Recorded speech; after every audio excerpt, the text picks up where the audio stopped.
Bəli,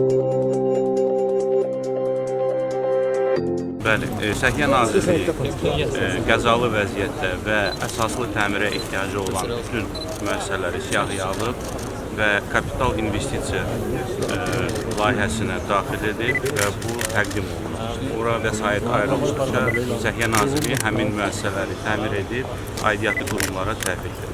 Kadr çatışmamazlıqlarla bağlı, xüsusilə də bölgələrdə bilirsiniz ki, Səhiyyə Nazirliyi, İcbari Tibbi Sığorta üzrə Dövlət Agentliyi və təbiblə birgə işçi qrupu yaradılıb, mütəmadi görüşlər aparılır və düşünürəm ki, keçən açıqlamamda da bunu demişdim, kadr siyasəti bu sahədə ciddi islahatlara məruz qalmalıdır. Bu istiqamətdə müəyyən məsələlər hazırlanır və sizə veriləcəkdir məlumat. Vəziyyət kifayət qədər düzəlib.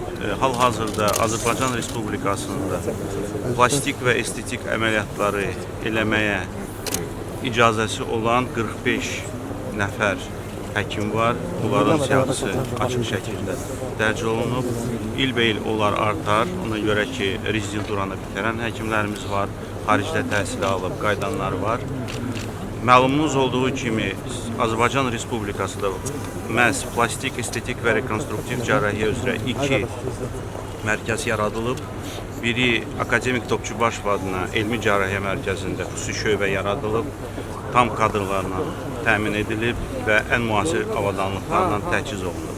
Digər tərəfdən Əziz Əliyev adına Azərbaycan Dövlət Həkimləri Təkmilləşdirmə İnstitutunun kliniki bazası olan Plastik və Rekonstruktiv Cərrahiyyə Klinikası əsaslı təmir olunub və bu yaxın günlərdə onun açılışı nəzərdə tutulur və hər birinizi ora hətta media tura da dəvət edəcək. Bəli, bu islahatların elə bir hissəsidir. Lakin indidən bildirmək istəyirəm ki, özəl sektorda onkoloji xidməti göstərmək üçün və bu icazəni almaq üçün xüsusi qaydalar hazırlanıb və tələblər hazırlanıb. Çox ciddi tələblərdir və yalnız ən yüksək tələblərə cavab verən müəssisələrə həmin lisenziya veriləcək.